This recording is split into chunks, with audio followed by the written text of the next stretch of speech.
Mwongeye kwirirwa abakunzi ba radiyo televiziyo nuru ya Mashariki, ni Sentama muri kumwe kuri mikoro. Tubazaniye amakuru y'umugoroba wo kuri izi tariki 12 z'ukwezi kwa gatanu 2025. Sindi jyenyine rero muri studio, nabazaniye umutumirwa Mushakamba. Wiriwe neza ura? Amahoro bwana Sentama. Amahoro Mushakamba. Mwiriwe neza. Twiriwe neza turaho. Usibye ya nkuru y'akababaro bumvikana twaramukiyeho. Yego. Ya nyakwigendera Muzehe Juvenal. Yego. Makuru rero tugiye kugarukaho ni amakuru atandukanye, turi buze kureba muri Afurika muri rusange, muri Repubulika ya Demokarasi ya Kongo, mu burasirazuba, ariko mbere ya byose turi buze guhera kuri fro ahari urugamba muri iyi minsi, by'umwihariko muri Kivu y'Amajyepfo. Ngo hari gutegurwa ibitero bikomeye kuri M23 twirwaneho. Biragaragara, aho bigaragarira urabona ko hari n'abandi bacancuro bashobora kuza. Ngo Gisekedi yanze kuvirira abacancuro. Tubanze turebe uko byifashe kuri fro y'urugamba, kuko uyu munsi hiriwe agahenge ahantu hose, nta makuru y'imirwano twabonye, ariko twabonye ay'ibitero biri gutegurwa kandi bishobora gutangira muri iri joro. Yego. Wayatunyuriramo? Reka tuyarebe. Ni muri Kivu y'Amajyepfo. Hano baravuga ngo alerte ko ibi bitero byatangiye kumenyekana ejo bundi. Batangiye kubona amakuru ngo vraiment c'est très urgent, mu by'ukuri ngo birihutirwa. Baraka, le 12 mai 2025, il est 20h08. Josi, le 10 mai 2025, pa Baraka kulifanyika kikao cha dharura ambacho kilikusanyisha wa FRDC kutoka Uvira na wale wa Fizi mu hoteli Kashamata. Lengo ni mpango wa vita Muho Plateau na hivyo pale jana le 11 mai 2025, Colonel Makelele wa sous-secteur ya Fizi alipewa wa specialiste de guerre kutoka Pakaremi wako ku nombre ya 50 na wa sniper wako ku nombre ya 30, hivyo walipanda hivyo hiyo jana kuelekea kwa Murima na wanajiandaa kuanzisha mapambano kwa njia hizi. Angaha naringeze aho bavuga ngo ibitero aho bazabigaba n'abazanyura bagabye ibitero, ariko reka mbe mparetse mbanze nsobanura ibyo maze gusoma. Bavuga ngo mu by'ukuri birihutirwa, ngo Baraka ni wa mujyi uri hirya ya Uvira, ngo tariki 12 z'ukwa gatanu ni 2:08 n'amasegonda 8. N'iminota 8. Yego, ni ibintu bikozwe mu kanya. Ni kuvuga ni mu kanya. Ubwo ni mu kanya, urumva mu kanya bari mu nama. Amakuru aravuga ko ejo hashize n'ejo bundi ku itariki 10 z'ukwa gatanu 2025, Baraka habereye inama yahuje ba FRDC baturutse muri Uvira n'abandi baturutse muri Fizi. Ubwo ni amateritwari abiri. Bahurira muri hoteli yitwa hoteli Kashamata. Icyo bari bagambiriye rero ni ugutegura urugamba hariya mu misozi miremire muri Kivu y'Amajyepfo. Kuri ubwo rero ejo hashize tariki 11 z'ukwezi kwa gatanu 2025 umukoroneri wa FARDC witwa Makerere wo muri sous-secteur ya Fizi muri Fizi yahawe abasipesiyalisite b'intambara ni ukuvuga yego n'abakomando baturutse muri Karemi yahawe abagera muri 50 anahabwa n'abo bita sniper ahabwa 30 bamudahushe abo rero ngo bari hamwe bapanga iyo nama noneho ariya kwa Murima niho bazahera bagaba ibitero inzira rero bazanyuramo zikaba ari izi nzira ya mbere ni kwa Murima ngaba bazagaba igitero abo kwa Murima ahandi ni abazaturuka ahitwa Point Zero bazatera mu Mikenke hakaba aho bita kwa Mukera aba bazatera mu Rugezi imirwano rero muri iyi mirwano FARDC izafashwa n'abambari bayo ubwo nimbavuga amazina umenye ngo n'abayobozi bafite abo bayobora n'abayobozi b'abawazarendo yego hari abitwa kwa Zerambuma Zerambuma ubwo ni n'abayoboye hari uwitwa Kakobanya n'abayoboye hari uwitwa Nguvu za Mirima n'abayoboye yarishwe ubwo no wamusimbuye yego noneho hari Kakobanya noneho waravuze wishwe ko ari nde Nguvu za Mirima mperuka yarapfuye yego ahubwo ubwo nyine hari uwamusimbuye hakaza noneho na Ngoma Nzito rero bakazatera mu Mikenke ngo amadubu n'intare biteguye barabo noneho bakavuga bati s'il vous plaît macho kwani muwe macho kwani adui anajipanga vizuri umurabe maso ku mwanzi yiteguye neza bakavuga bati kitonderwa wataranse atake zao a partir ya kesho mapema sana mjua mchunge kwa muda wote kama hawataatake asubuhi wala kesho msitoke kwa rondo na kwa position timuwe maso rero bashobora gutera umwanya wari wose nimuve ku irondo nimuve no mu birindi ubwo turabazibara neza mu gitondo ibyo nuko nguko inkuru imeze Ugana Sentama rero yego reka tubwire abadukurikiye zimwe mu ngingo tujye kugarukaho yego ko byari ngombwa ko tubanza kubabwira amakuru ajyanye n'urugamba twakiriye yego ariko tugiye kureba ku buryo Ramaphosa yagaragaje ko yiyunze na Perezida Kagame yego ndetse ibica amarenga ko byaba byaramuteranije na Kisekedi yego ikindi ni indi ngingo y'uko Repubulika ya Demokarasi ya Kongo ishaka kwisunga abandi basicanshuro abanyaburayi rwose igiye kurekirita indi ngingo ni y'umuyobozi w'abavuga igiswahili umukuru w'abaswahili phone wiyunze kuri 23 twirwaneho yego ubwo nyine urumva ko community ivuga igiswahili nayo ije kwirwanaho iraje rwose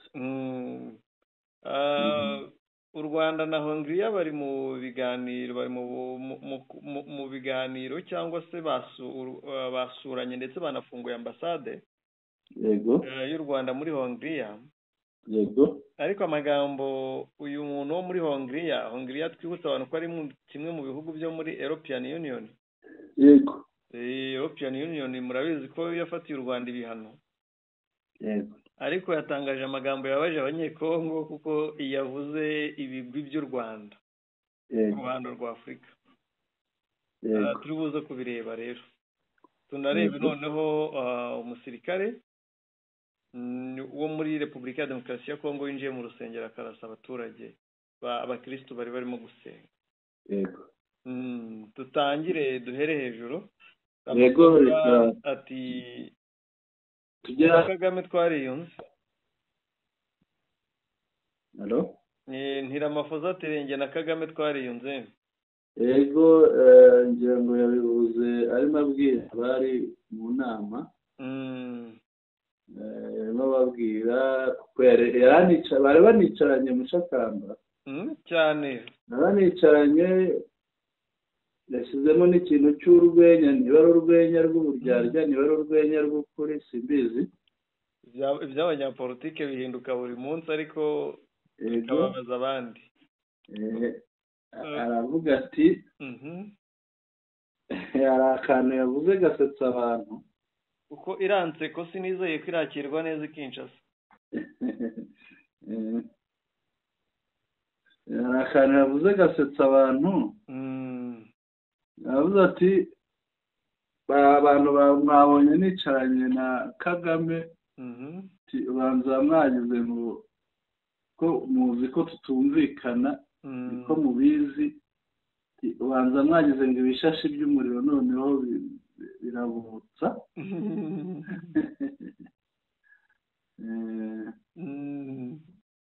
wenda twamwumva yego twakoresha video tukanasemura amajwi yego ngira ngo ni iminota 2 oya munota ni gice ni iminota 2 n'amasegonda 13 40 nangahe 13 40 ngira oya na 13 ni ya nyakubahwa His Excellency 42 niyo ya Ramaphosa yego turumva n'ibyo Perezida Kagame yavuze nubwo mu kiganiro ubundi habanje ibya Perezida Kagame Ramaphosa azasubira ashaka gutanga inyunganizi yego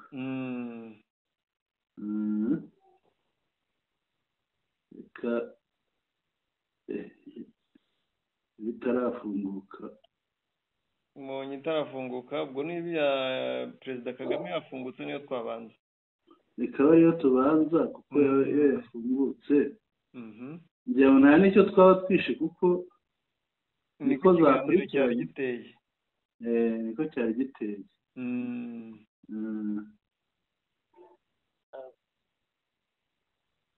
whatever President Trump has decided or whatever anybody else will decide in the near future. Ati ibyo Perezida Trump yafasheho icyemezo yafasheho icyemezo byayo byose n'iby'undi uwo ari we wese yafataho icyemezo mu bihe biri imbere. There is a history. Hari amateka. To how we've been going about things for decades. Ati hari amateka y'uburyo ibintu byagiye bigenda mu myaka 50 itambutse. So it isn't like we should just wake up one morning and because of what somebody has done that affects us, we should have been built. Ati ntabwo ari nk'uko twabyuka mu gitondo ibyo umuntu uwo ari we wese yakoze bikaba byatugiraho ingaruka. Ubwo bavuga ko ibiriho ni amateka, ntabwo ari ibintu wenda biba byagwiririye abantu cyangwa bibaye kuko Trump yavuze kuriya cyangwa yagize ati the momentum in terms of what we need to do to make Africa self-dependent and resilient and also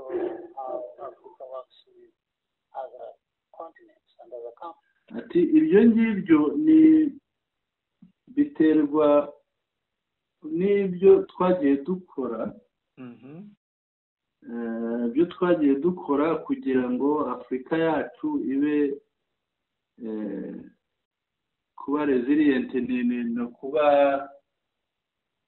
kudaheranwa no gushobora kwihanganira ibintu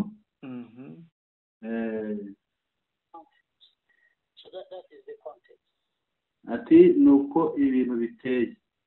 So in this case, it is as well that President Trump said it what did. ati rero muri uwo mujyo ati niko bimeze, niko Trump yafashe icyemezo cy'uko ibintu bigenda. If that was only to add to many other reminders or things that should wake us up to, as Africa, be able to do what we ought to do. ati rero ibyo yavuze biza byiyongera ku bindi bitwibutsa ati twebwe nka Afurika tuba tugomba gukora. Hari amahirwe menshi. ati akenshi tuvuga ku bijyanye n'ibyo twashobora potential, ibyo twashobora. But when do we realize here what this potential is all about in reality? I think rero tumenye ibyo twashobora ibyo ari byo bijyanye n'ukuri. ati icyo nicyo cyagiye kiba ikibazo.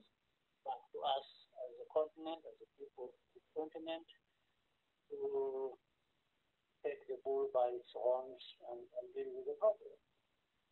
rero twebwe nk'abanyafurika ni twebwe twakabaye dufata ikimasa tukagifata amahembe noneho tugahangana n'ibibazo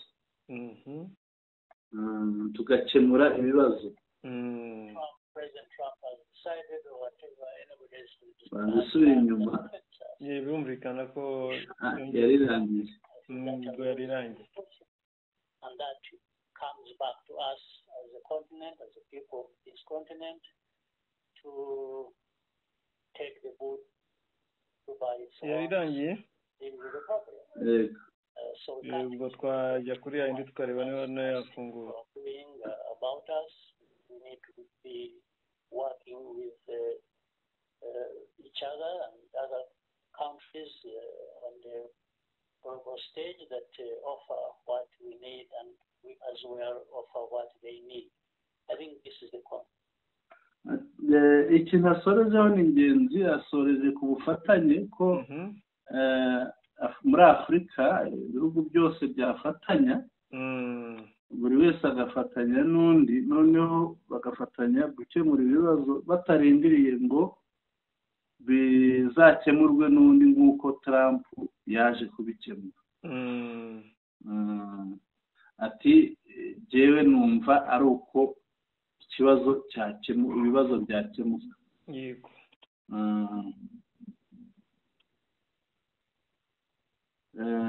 ngira ngo urabyumvise mushaka bya nyakubahwa perezida wa repubulika byumvikanye. yego twareba Ramaphosa. turebera Ramaphosa. reka tumwumve Ramaphosa.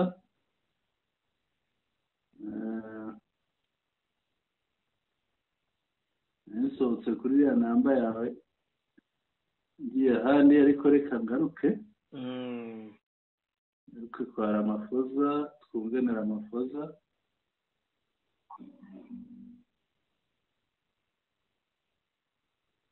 Ramaphosa ari he? gendera kuri ya fresh.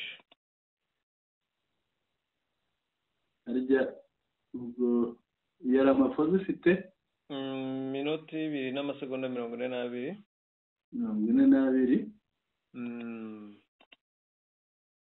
ndeba ariyo mvuyeho. oya uvuye ku minota 2 n'amasegonda 13.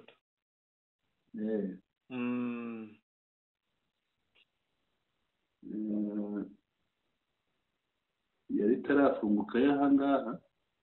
niba itarafunguka reka mvuge. Irafungutse, reka tugende. Yego.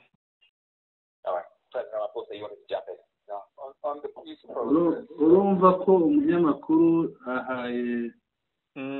amuhaye ijambo. Ni nko kumuha ikaze ngo agire icyo avuga. Ngira ngo urabyumva. Yego. Noneho reka twumve. Agiye kuvuga ngo ku nzira y'amahoro. Niyo n'ubundi baganiragaho. Inzira y'amahoro avugaho ngira ngo ni iriya igendereye kugarura amahoro mu burasirazuba bwa Kongo. Reka tumwumve rero Ramaphosa. President Ramaphosa, you want to jump in? Now, on the peace process, particularly the conflict that's been happening on our continent and particularly the Eastern DRC. Ati ku nzira y'amahoro ijyanye n'ikibazo kirimo kiba ku mugabane wacu wa Afurika, ati by'umwihariko mu burasirazuba bwa Kongo. I'd like to compliment rather than contradict what President Kagame is saying. Ati ndashaka ngo nshimire ibyo Perezida Kagame yavuze, aho kuba nabivuguruza.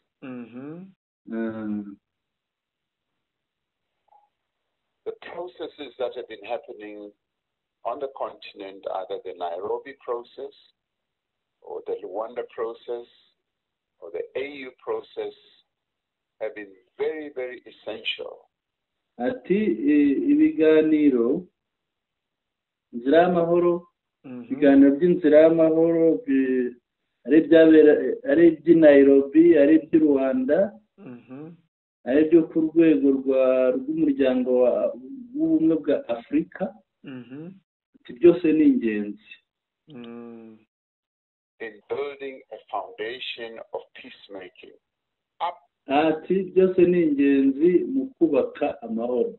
To and including agreements that have been reached for a ceasefire between the belligerents, up to and including the withdrawal of, say, the SADC forces as they are withdrawing now. I mean, people may think that President Kagame and I are in conflict, and some of you may have thought that there's going to be fireworks as we're sitting close to each other. It is wonderful to see you agree. Ati yemwe muri ibyo biganiro dushaka dushyiremo n'amasezerano yasinywe, baravuga ariya y'Ikatare, nayo tuyashyiremo. Ati ibyo byose ni inzira iganisha ku mahoro. Ati muri mwe rero ahangaha bamwe bari biteze ko Perezida Kagame tutavuga rumwe, bityo kuba twicaranye ahubwo byashobora kuza kubyara umuriro ukanabatwika. Agreeing and not contradicting each other. You're all thinking it. And we must also remember the principle that we have adopted as Africa, that African problems or African solutions for African problems. Ati hamwe n'ibyo biganiro rero yariyongeyeho ko no kuba SADC yaremeje ko igomba gucyura ingabo zayo zikava mu burasirazuba bwa Kongo. Ibyo byose bikubiye muri ya nzira imwe yo kugarura amahoro. Ati rero muri Afurika tugomba kugendera kuri rya hame ryo kuvuga ngo ku bibazo bya Afurika tujye tuzana ibisubizo by'ibinyafurika by'ikinyafurika. Sinzi niba aho humvikana neza. Yego. Ni ukuvuga ibisubizo ntabwo byakagombye kuva ahandi hatari muri Afurika. Ku bibazo bya Afurika ibisubizo bikwiriye kuva muri Afurika n'ibiva ahandi. In the end, President Kagame knows this. Whatever discussions are happening, in the end has to be endorsed, signed off, and owned and appropriated by us as Africans. And what they are doing with Qatar, US, or whoever, is part of the peace-building process, but it is inherently African.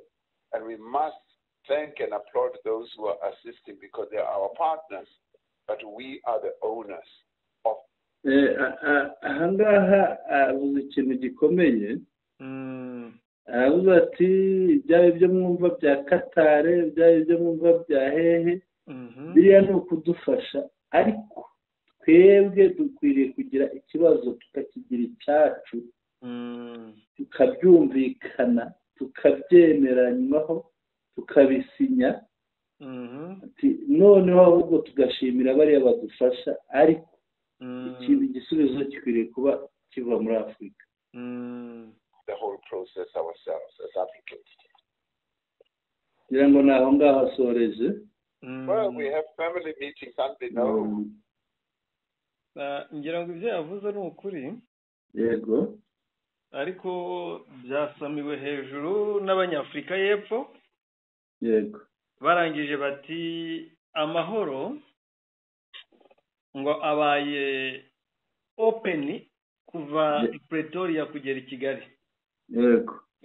Ati rwose ikijyanye n'amahoro, ati umwuka nko kuva ku mwuka mubi wari hagati ya Afurika y'Epfo n'u Rwanda uvuyeho. Yego. Kandi iraho n'imvugo ya diplomasi nk'uko natwe twabivuze tuti Ramaphosa yagaragaje ko yiyunze na nyakubahwa Perezida Kagame. Yego. Harega iyo uvuze Ramaphosa. Yego. Tukavuga umutekano muri Kongo. Yego. Twumva ijambo rya Ramaphosa atuka u Rwanda. Ingabo z'u Rwanda azita ntabwo ari inyeshyamba bamushakamba. Ni umutwe w'amabandi w'ishyamba. Nk'agatsiko n'impuzo ni nka ubundi Malaysia ni umutwe witwaje intwaro. Yego. Ubona ibi byose rero. Yego. Uhita wumva ko hatewe igisongo gikomeye cyane Kinshasa. Cyane urumva Kinshasa yo ibishimisha ibiyubaka ni ukuvuga n'ab'u Rwanda. Bana ibintu byagiye binayivuna biranayihenda irabyishyurira. Urumva rero aho biyemeza gutanga amamiliyoni kugira ngo u Rwanda ruvugwe nabi, iyo bumvise umuntu uruvuze neza ntabwo bishimye. Yego. Bivuze rero ngo iri jambo Ramaphosa mu gihe hari biragaragaza ko we na Tshisekedi ari amahara kubiri, umwe ari mu nzira n'undi muzi. Uko byagenda kose umuntu wese wumvikanye n'u Rwanda ashwana na Kongo. Niko bimeze, nanjye nicyo nashatse kuvuga. Nicyo nashatse kuvuga ko iyo umuntu avuze neza u Rwanda aba umwanzi wa Kongo. Ikindi mbere y'uko ibiganiro nk'ibi biba, yego, baba barateguje abaperezida kandi buri wese azi n'abo bazaba bari kumwe kuri iyi pano yo kuganira cyane. Baramutse batameranye neza, yego, ntekereza ko baba barabyanze. Umwe ashobora kuvuga ati sinzaza cyangwa se si ngombwa ko nzavuga. Yego. Ibi ngibi tukabihuza no kuba Tshisekedi adahari, dushobora gusanga yarabonye yazahava yagwaye umutima. Birumvikana. Kuko naba perezida nawe nta kuntu atatumiwe, kutaboneka ni ukubera ubushake bwe. Yego. Wabyaki ku bwanjye mbere y'uko wenda nkubaza. Yego. Ramaphosa ubundi yarakwiye kongeraho ko ashimira nubwo yabivuzeho ngo ingabo zo ziri gutaha yego yakwiye kongeraho ko ashimira u Rwanda kuba rwaratanze inzira rwirengagije ibibazo byabayeho hagati y'u Rwanda nabo. ariko yashimye nubwo ateruye avuga ngo mushimiye iki, yashimye Mushakamba. Yego. kuko ufashe iyi mvugo yo kwegeranya n'iyo aheruka kuvuga zirahabanye cyane. Hari n'indi yavuze yiyongereyeho nyuma y'iriya minota. Yego. Yavuze ko ngo bajya banaganira mu gikari kuri telefone. Yego. Ati ku buryo rwose atari igihe cyo kujya mu byo kushoranaho imiriro. Yego. Ahubwo n'igihe cyo kuganira byubaka. Yego. Urumva ko Ramaphosa yaciye bugufi. Ramaphosa avuye mu ishuri. Yavuye ku giti ajya ku muntu. Yego. Navuye ku binyoma bya Gisekedi n'intambara za Gisekedi ajya ku muntu aza kurwanya. Ariko Mushakamba Gisekedi jye namubonye nk'umuntu wateranya. Abanyantege nke niko babigenza. Yateranya ibihugu, yateranya imiryango itandukanye iriya ibihuriweho n'ibihugu. Buri gihe abanyantege nke barateranya kurusha guhuza. Yego. Nari bukubaze nti aya mahoro ari kuva Pretoria akaza i Kigali cyangwa se yava i Kigali akajya Pretoria ku bwawe urayavugaho iki kugira tuve kuri iyi ngingo? Byaba ari ibintu byiza, ari ibintu byo kwishimirwa kuko urabona ko Afurika y'Epfo ugiye kureba ukuntu ibi hatarabamo ikibazo runaka yagiye ibana n'u Rwanda, wabonaga ibana n'u Rwanda neza kandi hari byinshi, hari indege zagendaga hagati y'ibihugu byombi zigatwara abantu, hari abantu bavaga mu Rwanda bakigirayo benshi. Wabonaga rwose Afurika y'Epfo n'u Rwanda kubana kwabyo neza ari ibintu bifite ikintu abantu bungukiramo b'impande zombi. Ariko aho ibibazo biziye ubona ko za nyungu ku mpande zombi zagiye ziyoyoka, ukabona nta buhahirane, ubutwererane, umubano, ugasanga umubano ntiwifashe neza. kandi iyo umubano utifashe neza hagati y'ibihugu bibiri, y'abavandimwe babiri, ubona ko hari ikiba kibuze, haba hari icyuho gikomeye. Uti rero kuba umubano urimo ugaruka,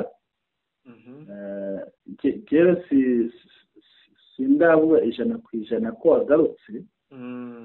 Hejuru y'ijambo ryiza rya Ramaphosa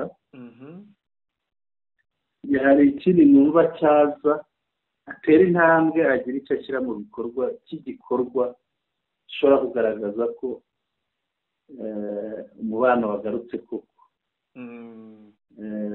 Urabona nk'ibintu bijyanye na visa bari babisubiyemo, ukabona kujyayo bigorana. N'ubu hari amakuru y'uko hari intwaro ziva muri Afurika y'Epfo zikaza. Yego. I Bujumbura n'ahandi. Yego. Ibyo rero byose Mushakamba ni ibintu bishobora guherekeza ririya jambo, ahubwo ya mahoro tuvuga akaba ari bwaboneka. Kuko ushobora kuvuga kuriya wajya mu bikorwa ugasanga ibikorwa bihabanye n'ibyo uvuga, ugasanga nta cyahindutse, bikaba ari uburyarya. Yego. Ngira ngo noneho twajya ku ngingo ikurikiye. Reka dukomeze ku ngingo ikurikira. Tshisekedi ari kwisunga abacanshuro. Tshisekedi biravugwa ko arimo azana abacanshuro b'Abafaransa, akabazana, ariko si inshuro ya mbere azanye abacanshuro b'Abafaransa. Mushakamba muri ba bandi bagiye bubitse imitwe, igihe bazanaga bamwe bo muri Rumaniya, harimo n'Abafaransa bita abaregioneri. uyu mugabo ngo ntashaka kuva ku bafaransa niba nako ku bacanshuro tubona batamwinjiriza cyangwa batamutsindira intambara. baramuhombye cyane, baramuhombye ariko ko ibyo bamuhombya atari umutungo, wari umutungo w'igihugu yaya, ugasanga ntacyo bimutwaye we ntabibona, ariko ubundi ubirebye neza baramuhombya, mbese bahombya Kongo umutungo w'igihugu akawushora muri ibyo ngibyo, wagakoze ibindi bizamura abaturage. Cyabahombya Kongo bakungura Kisekedi. Niko bimeze, we ntacyo ahomba warunguka. Ntiwasanga ku mishahara yabo habamo pasu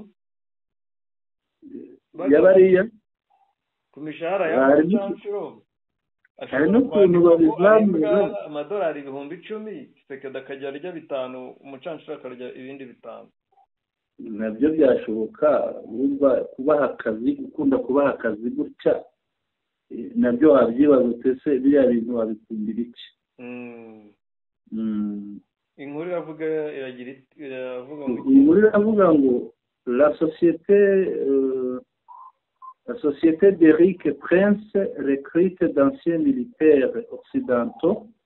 Un mystérieux recruteur fait le tour des réseaux d'anciens militaires français, en particulier issus du corps d'élite de la Légion étrangère, pour leur proposer une mission en République démocratique du Congo. Ubu hari uwitwa Eric Prince, sosiyete ye niyo Kisekedi akoresha, noneho irimo iramushakira abakoze ari abasirikare, ariko urebye ntabwo bari buze kuba abafaransa gusa, ahubwo baraba abanyaburayi muri rusange. Ukurikije uko inkuru ivugitse, noneho uyu nguyu Eric Prince ngo ni umuntu uzwiho cyane ushaka abasirikare. ubu rero ngo arimo arazenguruka, aranyura muri za netiwaka zose z'abahoze ari abasirikare mu Bufaransa, kugira ngo ashakire Tshisekedi abacanshuro bajya mu kazi hari iwe. urabona ko bitoroshye. Ntabwo byoroshye, aba ngaba iyo bageretse ku Babirigi n'ubundi bari bahari banze kugenda, urumva ko niko bikomeje kuba, nyine bikomeje kuba gutyo, bikomeje kuba agatereranzamba. Yego, ntabwo nubwo hari ibiganiro ntabwo birakemuka neza kugira ngo wenda abantu bavuge bati amahoro agiye kugaruka. aba bacanshuro se tuzababona nabo bagenda nk'uko n'abandi bagiye? Erega Mushakamba, hari ikintu abantu batazi. Iyo Kongo usubiye no mu mateka nta bacanshuro batayigezemo, kugera no ku mugabo w'ikirangirire witwaga Che Guevara. Ariko abo bose bagiye basubira iwabo bagasiga abakongomani. Umucanshuro ntabwo azirukana umukongomani muri Kongo. Yego, bizashoboka. Niyo anamwirukana ashobora kumwirukana uyu munsi, ariko ejo umukongomani akongera akagaruka, kuko ntabwo wabuze umuntu wabo. azatanga bakwikiri. Ntabwo wabuze umuntu wabo. Byanze bikunze rero nabo tuzababona bagenda kwa kundi. Yego. Ni inkuru tuzabwirwe dutindaho, ahubwo abantu bari buyitangeho komantere uko babyishaka. Yego. Ariko ikiriho n'ubwo Kisekedi umutima w'ikibereye mu bacanshuro. Yego. Bituma mbona ko ashobora kuba bungukamo, kuko ashobora kuba mu y'abahemba agira ayo yunguka. Yanze kubareka. Kubera ko ntabwo byakumvikana ukuntu abantu batsindwa bagataha, ariko ukongera ukajya kubashaka. Yego. Kereka niba ari abamurinda ari gushaka, adashaka bazaza kurwana. Ariko niyo bamurinda ni abacanshuro, kandi igihugu cye kiri mu ntambara. Yego. mpamya neza ko abamurinda Mushakamba ntabwo yashaka ababirigi ngo ashake n'abafaransa n'abaki abo bose baba bo kumurinda, ahubwo ni ukuvuga abafitiye gahunda. ariko noneho niba ari abamurinda intwaro acisha i Burundi ntizijya, niba ari abamurinda atuye muri Warekaresi, atuye Ikindu, atuye Ikisangani, ababirigi bariyo abisobanura ati reka tubwire abakoresha abasirikare ba Kongo yego ko iki kintu gikwiye kujya kibaha isomo. yego niba birirwa babwirwa ko bari kurwanira igihugu bagomba kwitanga bakanapfa, ariko bikarangira n'ubundi perezida azanye abacancuro akabahemba menshi, kandi bikarangira abacancuro banze kujya imbere ku rugamba, n'ubundi imbere ku rugamba hakajyaho umusirikare wa Kongo. ahubwo binarangira batashye n'ibyabazanye batabikoze. abavuga ururimi rw'igiswahili bati tuvuye ku giti tugiye ku muntu. baratinze ahubwo Mushakamba, kuko iyo ubona umuntu bamuhiga bakamuhiga bupfare bakamwica, bamwe bakaba bari mu magereza bafunze, nta n'ikintu bashobora kubarega babahora ngo nuko bavuga igiswahili, ahubwo njyewe navuga ngo bari barasinziriye. bari barasinziriye bakabaye baraje kera. njyamo umunyarwanda yaca umugani ngo amaboko azakugabira uyabona mu iramukanya. ubwo rero bakabaye iriya leta ya Tshisekedi barayibonye mbere, bakabibona mbere ko bamerewe nabi batorohewe. aya maboko y'abavuga igiswahili ni aya maboko y'abavuga igiswahili ko akomeye kandi ari menshi yiganje muri Kongo. Tshisekedi arabahate buriya rero Tshisekedi yakoze ikosa. Tshisekedi yakoze ikosa kuko ntabwo yari kubona afite intambara mu burasirazuba narangiza ngo atangire ahige abantu abahora ngo bavuge igiswahili, kuko nanone bariya bameze nk'aho bari baramwubashye banga kumurwanya, kuko intambara yahereye iwabo yatangiye bavuga ngo ni abavuga ikinyarwanda bamurwanya, ariko ugiye kureba ntabwo ari abavuga ikinyarwanda nubwo nabo barimo, ariko bari hamwe n'abandi n'abavuga izindi ndimi. arangije ati abavuga igiswahili nkabamerera nabi, abamerera nabi ngira ngo urabyibuka Kinshasa babahiga, hari abahize cyane umuntu bakajya bamukubitira mu ruhame cyane, n'abo bicaga Mushakamba. urumva rero n'abandi bagifunzwe. uriya muntu iyo umugize kuriya ahita byanze bikunze umuhaye imbaraga zo kujya mu ruhande rw'abakurwanya. rero kubona baje uyu munsi ubahagarariye akavuga ati ndaje, njyewe niyo mpamvu mvuga ko yatinze, yakabaye yaraje mbere y'uko noneho batangira gukubitwa no muri Kinshasa. ko mbere yo gukubitwa hari ibyabanje kandi bitari byiza, hari ibyo babanje kubakorera. sinzi niba unyumva neza. ndakumva neza. ukuvuga mbere yo kubakubita, mbere yo kubica, mbere yo kubatoteza, hashobora kuba hari ibimenyetso byabanje kugaragara. umwotsi wabanje gucumba mbere umuriro ntiwakwaka umwotsi utabanje. twumva ijambo ry'uyu mugabo witwa Musa Kitoko uhagarariye abavuga igiswahili. reka tumwumve. yego.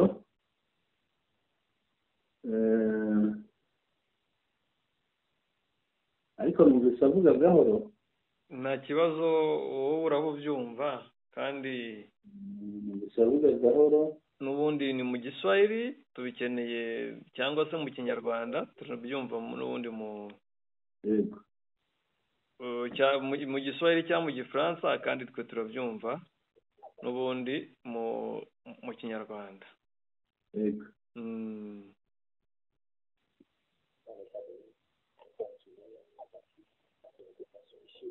Donc, grosso modo, le plus grand message que tous les téléphones et tous les pays doivent attendre de vous aujourd'hui, c'est ahangaha umunyamakuru yaramubajije ati muri make ubona ubutumwa abavuga ururimi rw'igiswahili bose bahabaha muri aka kanya mu buki ndati niho ngeze bigaragara ko mbere y'aha ngaha hari ibindi yavuze aka ni agace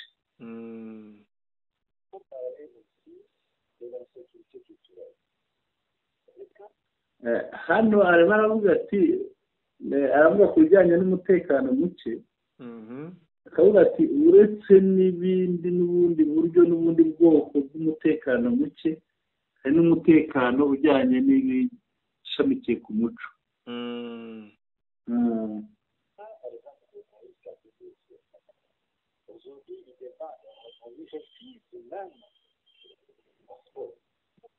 ati atanze urugero rwa Moise Katumbi ati uramuzi ni uwo muri Katanga yaranahayoboye Mushakamba yabaye guverineri uyu munsi kubona bamwima pasiporo ati nta mpamvu ati nta burenganzira afite bwo guhabwa pasiporo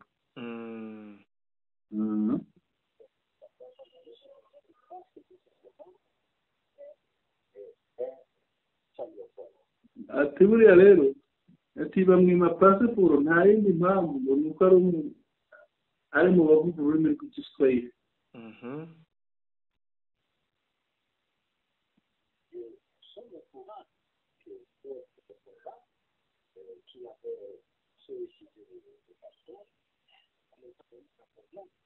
ati dufite amakuru y'uko abandi batavuga rumwe n'ubutegetsi bwa Kinshasa basabye za pasiporo barazihawe nta kibazo ariko ubwo aravuga bamwe bandi batarabavuga ururimi rw'igiswahili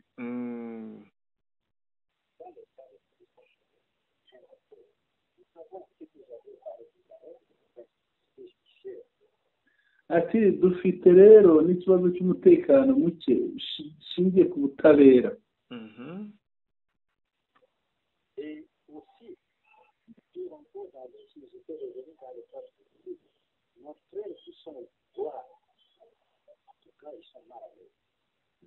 ati rero ati dushobora kugaruka no mu rwego rwa politiki ati abavandimwe bacu bari muri politiki bari mu buyobozi ntabwo bishimye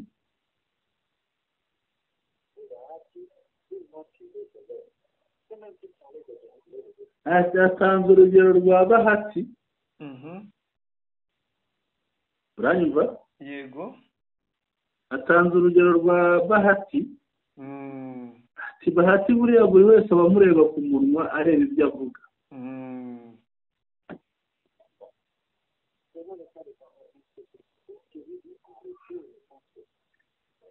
ati dufate urugero rwa Vitali Kamere ati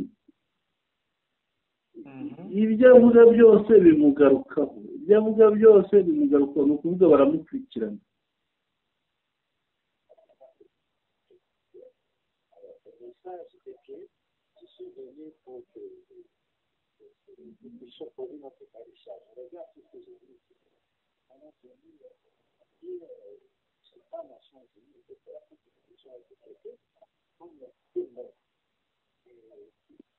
aha rero ageze kuri bya butumwa abantu bazaga aravuga ati jye naje hano kugira ngo dukore kaye de shari ukuvuga ni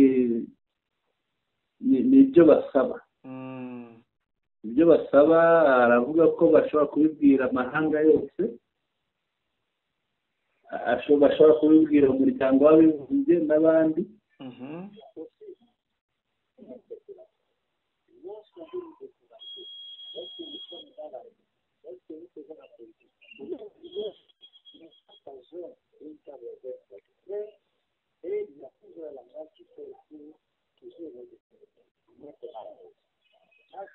ati rero ati ubundi butumwa ni uko iyo turi mu gisirikare iyo turi hehe aho turi mu kazi k'igihugu hose ugasanga nko kuguhindukirana nka kuriya babita ngo ni abavuga ururimi rw'igiswahili natwe ntabwo bidushimisha.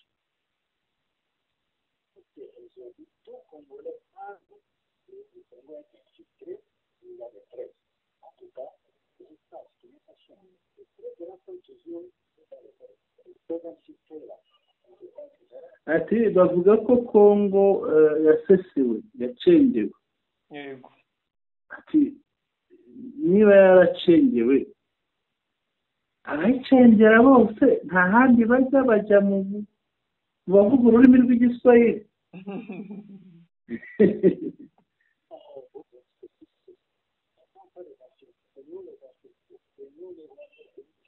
Ati iyo bavuze abacengeye ni twebwe abavuga ururimi rw'igiswahili nitwe bacengezi ni twebwe abanyarwanda ni twebwe byose urabyumva. Ati iyo bavuze abakoze ikibi icyo ari cyo cyose ni twebwe, iyo bavuze ngo abanyarwanda ni twebwe abanyarwanda, abaswahilifone ni twebwe abaswahilifone.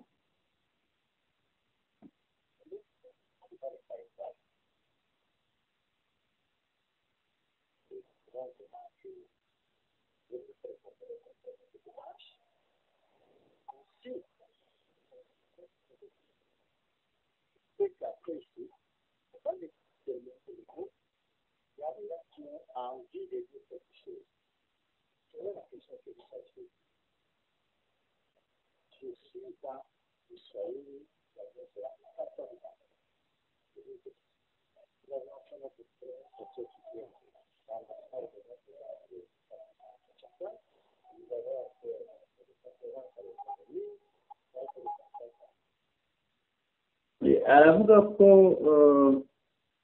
iyi politiki ayimazemo imyaka ngira ngo 14. turumvikana. Yego. Aravuga aho bagiye bakora za imbwirwaruhame, aho bagiye bakora ikiganiro bitandukanye.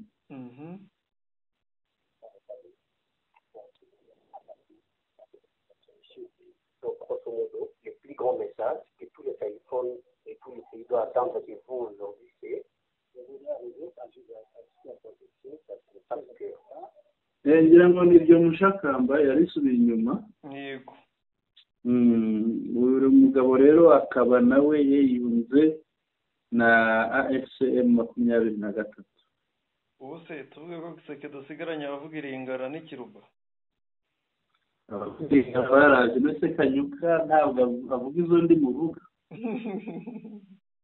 None se uriya Kaniki ni wahe? Uriya Kaniki kandi ari mu buyobozi bukurikirana muri batatu ba mbere muri politiki. Niba umuntu ahura n'ikibazo ati no mu nta mugabo munini cyane uzi ubona ugenda hamwe na Nanga. Ndamubona. None ndavuga uruhe ruri? Bose bagizwe bavuga ikinyarwanda.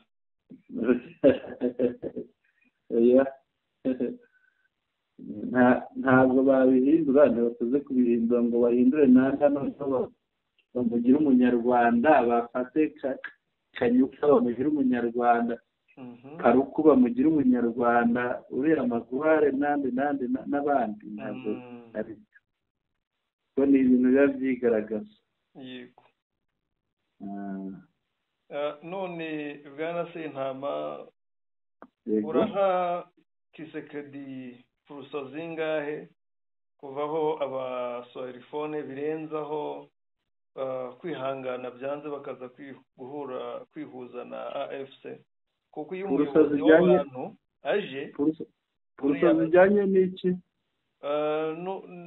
na pourcentage z'abanyagihugu asigaranye.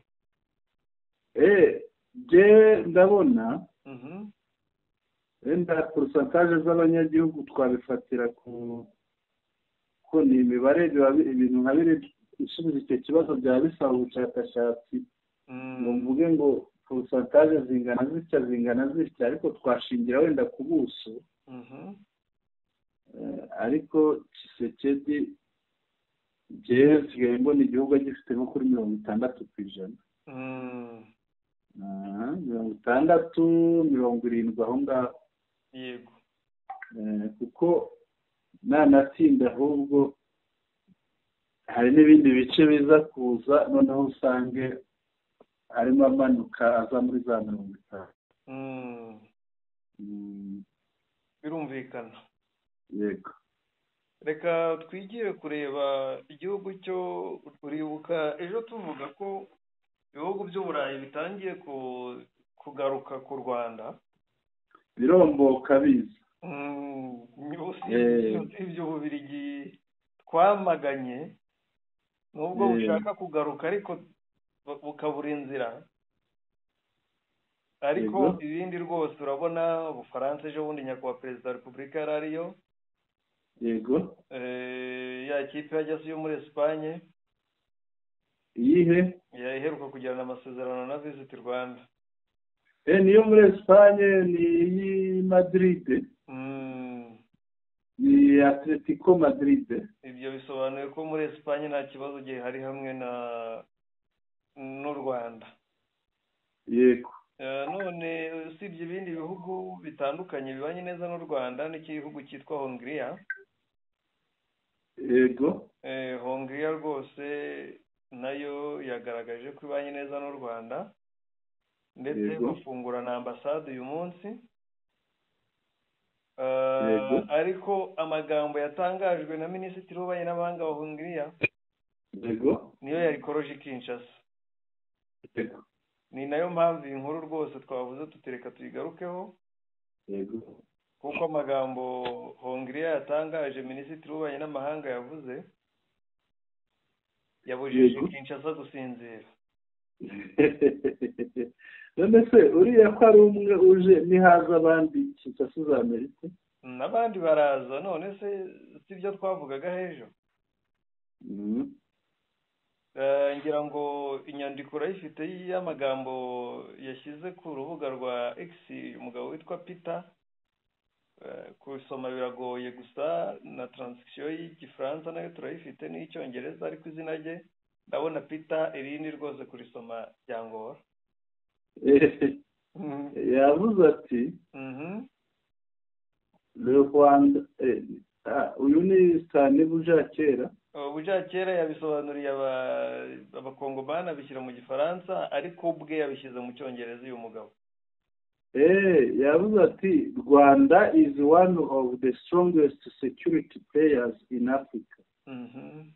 Ati u Rwanda ni igihugu cy'ingirakamaro mu kubungabunga umutekano muri Afurika. Ngwiri niryo jambo ryabariye rero. With one of the largest peacekeeping forces. Akaba ari rumwe mu bihugu bya mbere bifite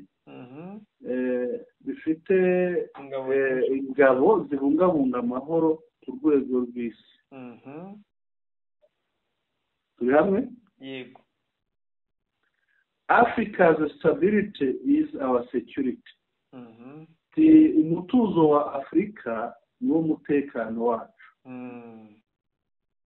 As without safety and work, people will leave to Europe. Ati hatabayeho amahoro n'umurimo abantu bahungira mu Burayi. Yego. We discussed migration, twaganiriye ku bijyanye na migration, ku bijyanye na migration yego no kuvuga ni iki ngenda bibona nk'imigenderanire hagati y'ubu. Ntabwo ari imigenderanire ahubwo ni nk'ubwimukira. Ni nk'ubwimukira. Yego. Sibyo? Twaganiriye ku bwimukira, tuganira ku mutekano, tuganira ku ku njishi z'ubukungu ubwo yavuga ko yaganiriye na Nduhungire minisitiri ariko dushobora no kureba kwa uja kera tukareba niba bisobanuye neza mu gifaransa yego akaba yabiguretse yego yavuze ati le Rwanda est l'un des acteurs les plus puissants en matière de sécurité en Afrique, avec l'une des plus importantes forces de maintien de la paix. La stabilité de l'Afrique est notre sécurité, car sans sécurité et sans travail, les populations s'exileront vers l'Europe. Nous avons discuté de migration, de sécurité et des liens économiques. Ni ukuvuga hariya ntabwo ari injishi z'ubukungu, ntabwo ari injishi z'ubukungu, ahubwo ni nk'ubuhahirane mu bijyanye n'ubukungu, ubutwererane, ubuhahirane mu bijyanye n'ubukungu. Urabona ko yabisemuye neza, nta kibazo kirimo. Aha rero ngo ikintu kibabaje cya mbere yego ni ukuba u Rwanda rwo rwa mbere muri Afurika rufite ingabo nyinshi zirinda amahoro, zibungabunga amahoro, noneho bikavugwa n'igihugu cy'i Burayi byitwa ngo cyafatiye u Rwanda ibihano kuko iki gihugu kiri muri European Union. Noneho ngo kuba muri Congo hari ingabo nyinshi ziri mu butumwa bw'amahoro, yego, noneho bakavuga ko ngo u Rwanda ruhabuza amahoro. Bati ubundi Congo yigeze isaba muri ONU ko ngo u Rwanda rwakurwa mu ingabo z'u Rwanda ntizikomeze kurinda amahoro, kugarura amahoro, zikava mu butumwa bw'amahoro. Kisegeda bivuze bati risubiza iyo urikuye.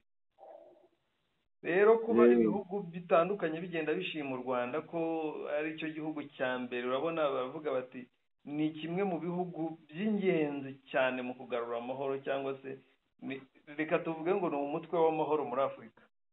Yego.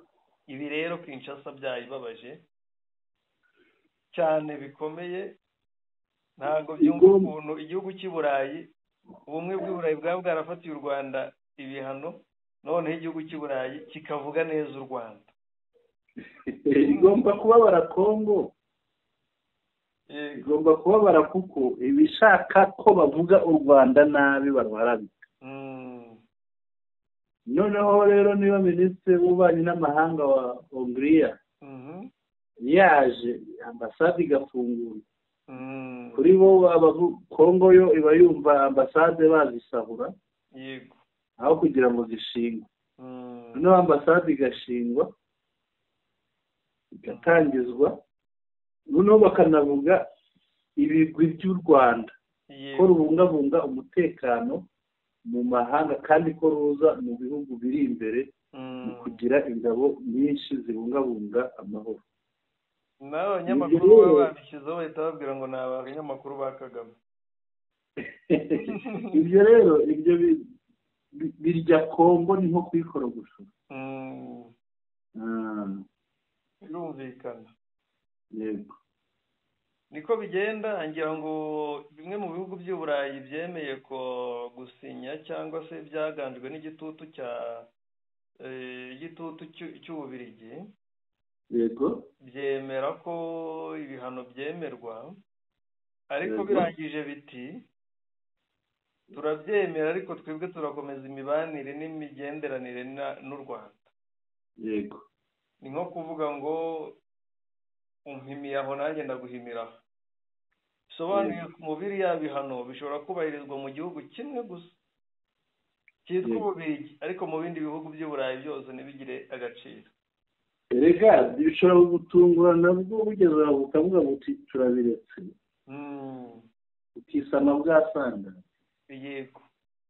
Kuko ngira ngo wenda mu bintu by'inyungu ntabwo u Rwanda rwungukaga ku Bubiligi kurenza uko Ububiligi bwungukaga ku Rwanda. ushobora gusanga Ububiligi ari bwo buhomba. yego ari nayo mpamvu Mushakamba usanga buriya Ububiligi bumeze nk'umuntu w'umuzimuzi. yego ubona ko bugenda amagambo hirya hino mu bihugu hirya hino. Numva rero iyo abantu batangiye kugendera ku magambo kuriya nta n'imbaraga bafite rwose. ni nk'aho umuntu uba utunzwe no guteranya abantu no kugonganisha abandi cyane. reka tuvaho tujye muri Congo Centrale aho umusirikare yagiye mu rusengero arasa abantu. ubwo ni muri Congo Kinshasa bataza kwibaza Congo Centrale bihe. Congo Centrale ni imwe mu ntara za Congo Kinshasa. yego bimeze bite? ahitwa Banana. Yego ejo ku cyumweru abantu barimo gusenga. yego umusirikare yinjiye mu rusengero rw'itorero Bethsaida Ministries.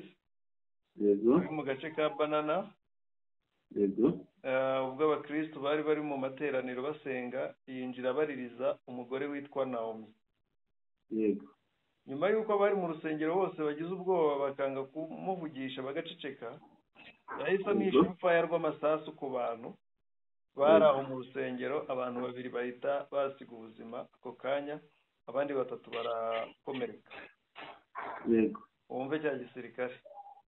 yego muri abo bantu 2 bahise bagwa ako kanya harimo n'umwana muto w'uruhinja. undi muntu wa 3 akaba yaraguye mu bitaro aho yari yajyanwe kuvurirwa nyuma y'igihe gito hageze. 3 bakomerekeye aho ubu bakaba bari kwitabwaho n'ibitaro bikuru bya Mwanda. Mwanda ni ahantu hazwiho sima cyane. yego umuyobozi wungirije w'aka karere ka Mwanda witwa Nicolas Kindwelo yemeje ko iby'iri sanganya, avuga ko nyuma yo kurasa aba bantu uwo musirikare yahise afatwa n'abaturage banamwihanangirije bikomeye baramukubita. yego ubuvugizi bw'igisirikare bwatangaje ko uyu musirikare agomba guhita agezwa mu rukiko rw'ibanze rwa gisirikare rwa Mwanda kuri uyu wa mbere, aho azaburanishwa kugira ngo aryozwe ibyo yakoze.